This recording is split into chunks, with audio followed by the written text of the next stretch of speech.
Advantage Assam 2.0 সামৰণিৰ পিছত সাধাৰণ দৰ্শকৰ বাবে আজিও খানাপাৰাত মুকলি আছে বিশেষ প্ৰদৰ্শনী। এই প্ৰদৰ্শনস্থলীত দেখা গ'ল এক বিশেষ দৃশ্য। ষ্টাৰ চিমেণ্টে CSR পুঁজিৰ জৰিয়তে সহায় কৰি অহা বিভিন্ন উদ্যমী ব্যৱসায়িক সামগ্ৰী প্ৰদৰ্শন কৰা হয়। এই প্ৰদৰ্শনীত বাঁহৰ দ্বাৰা নিৰ্মিত গহনা গঠুৰি, চাবোন, বেগ, আচাৰ আদি প্ৰদৰ্শন কৰা হয়। এই প্ৰদৰ্শনীত মূলতঃ 10,000 উদ্যমী ব্যৱসায়িক CSR পুঁজিৰ জৰিয়তে সহায় কৰাৰ লক্ষ্যৰে আগবাঢ়ি আহিছে আগশাৰীৰ অন্যতম চিমেণ্ট কোম্পানী ষ্টাৰ চিমেণ্টে।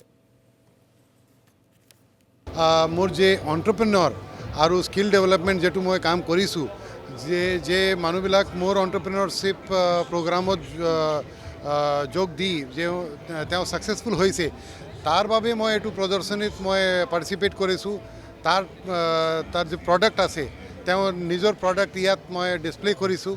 তেওঁ নিজৰ প্ৰডাক্ট পাব্লিকৰ বাবে ডিছপ্লে কৰি আৰু নিজৰ বিজনেছ আগবঢ়াবলৈ চেষ্টা কৰি আছে। মই এণ্টাৰপ্ৰেনিয়ৰশ্বিপ ডেভেলপমেণ্টৰ বাবে মোৰ এটা প্ৰজেক্ট আছে ষ্টাৰ সামাৰ্থ।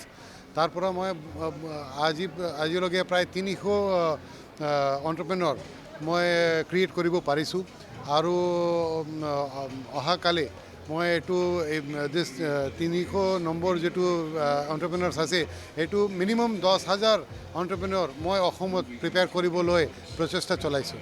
এইটো মই CSR ফাণ্ডৰ পৰা কৰিছোঁ আৰু এইটো মোৰ প্ৰকল্পটো আছে, বহুতখিনি প্ৰকল্প আছে, কিন্তু তাৰ ভিতৰত ষ্টাৰ সামাৰ্থ একটা প্ৰকল্প আছে। এইটো মই এটা ছেপাৰেট অফিচ আছে, তেতিয়া retired government officials, retired bank officials, retired chartered accountant তাৰ মই কানেকশ্যন কৰি দিছোঁ।